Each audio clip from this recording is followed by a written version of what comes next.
Hi, my name is Lula Bauer. I'm the Executive Director of Lee Mount Vernon Sports Club. I'm joined here by Julian Lee Chang. He is our Director of Technical Development. So, the day has finally come where we're going to be able to get back on the field. So what we're going to talk to you about is Virginia's Phase 2 reopening to return to play, the processes and protocols. We're really super excited about that. In terms of Lee Mount Vernon's return to play, there's 4 determining factors that's shaping our return to play, and they are the CDC, state and county guidelines, our leagues, and VYSA guidelines. VYSA is Virginia Youth Soccer Association. They're our governing body. Our local public situation, and our parents' willingness and acceptance to return to play. On Saturday, there was a form that was sent out. We ask that you please check your email and fill out that form so we can easily assess your willingness and your acceptance. So thank you. So VYSA guidelines, Virginia Youth Soccer Association, again, they are our governing body. U.S. Soccer is the governing body of VYSA, and so we are under the governing body of VYSA and U.S. Soccer. So these are the VYSA guidelines. VYSA guideline is limiting the gathering to 50% capacity or 50 participant on an 85 by 120 soccer field. VYSA recommends that we provide sanitation stations or sanitation dispensers, but they also recommend that each player bring their own sanitizing. VYSA is recommending that the social distancing is 10 feet apart as opposed to 6 going into phase 2, and that is the 10 feet physical distance is for both the instructors and for the participants. VYSA phase 2 guidelines eliminates all competition and scrimmages, and that must be avoided at this stage. Anyone with a fever or symptoms of COVID-19 or is known to have been exposed within the past 14 days must not enter our facilities. They recommend that we conduct daily screening of all participants. We will be doing screenings at least 24 hours prior to our participants coming into our facilities.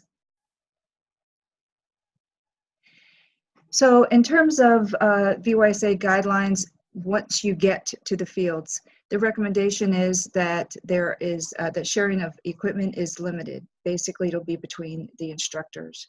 Only coaches will be placing cones on the field.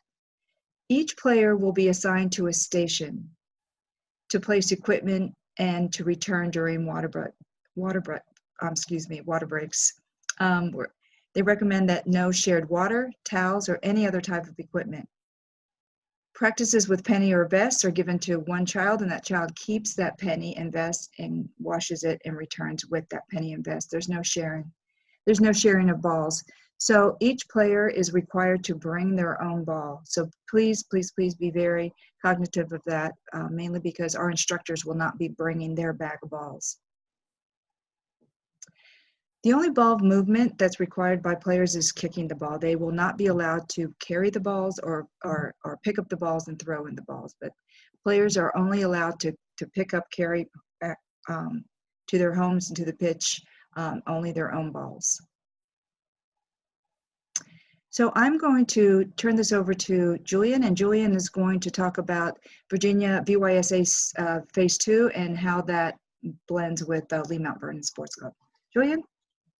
Thank you, Lula. Hello, everyone, and thank you for joining us and listening and watching our presentation. And hopefully, we'll be able to see you guys out in the field soon, thanks to our return to play protocol. Our Virginia Phase 2 reopening is the same as our travel soccer, our Phase 1 of our return to normalcy. Our phased approach will begin June 22nd. No spectators, parents, siblings are allowed on the field during training during this phase. Parents will be relied on to ensure that their children are symptom-free prior to participation via the screening check-ins that we'll be doing with you guys. Players must vacate the field immediately after their training session is complete. The new group coming in after the first group has now vacated should not enter the field until the previous group has vacated. Our players will be placed in what they're calling cohort groups of 9 players or less, 9 players plus a coach, during our LMBSC Phase 1. Those cohort groups are the same group of players will remain together through the Phase 1 in order to avoid cross-contamination.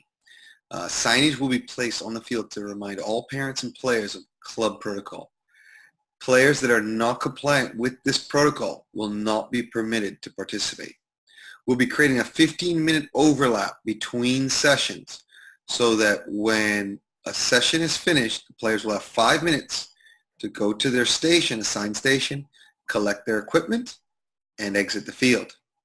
Then 5 minutes prior to the start of the new session is when the new group will be allowed to enter. Then we have 5 minutes between that where the coaches will be sanitizing their cones or any equipment that had been laid down and to ensure that there is no commingling of the various cohort groups. So as I said, Virginia State Phase 2 reopening is our Phase 1. We have all the things that we just discussed here, and then as we move forward based on the incoming guidelines from our State Soccer Association, CDC, in the county, we'll be moving then into Phase 2, which will allow for larger group training. Now full teams will be allowed to train together, and that will be a larger cohort group. And also, we want to we'll have some protocols in place to avoid cross-contagion.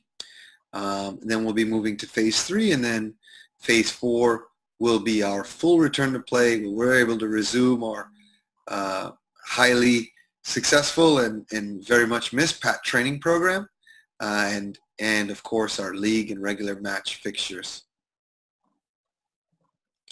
Here we have a sample Phase 1 field usage layout. This shows you Lee District Park. Each of our different facilities and fields have a slightly different layout. We wanted to give you an example. Depending on what field you will be assigned to for your cohort group, you will be given a similar diagram to this. This shows you Lee District Park, where the stairs leads to the center of the field.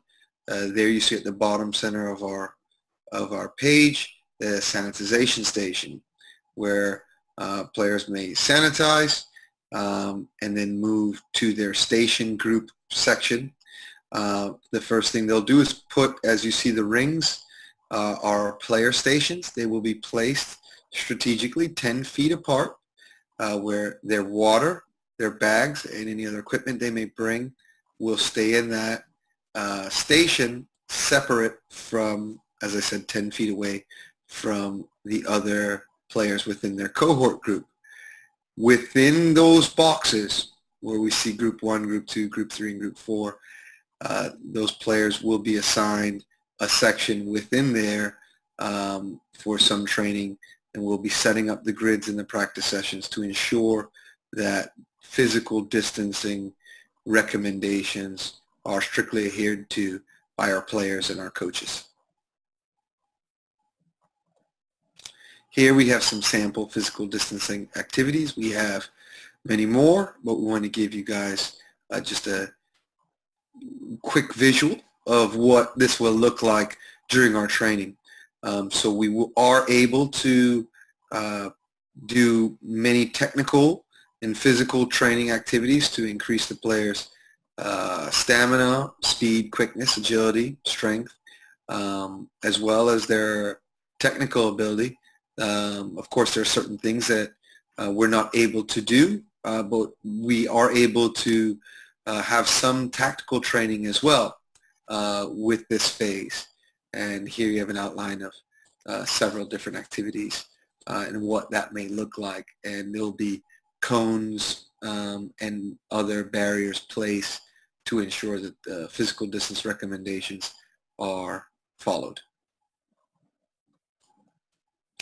And as Lula had mentioned, our recommendations come from the CDC, Governor Northam, and VYSA, and that is what informs our approach to a safe return to play, as we want to do our best to ensure that our kids are able to engage in sport and benefit from all of the great things that playing soccer in our program can provide, while ensuring that our players, our community, is as safe as possible.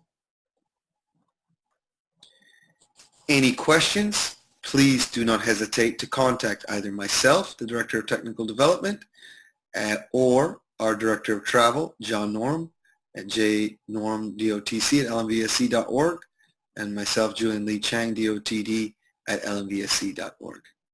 Thank you very much. Thank you very much.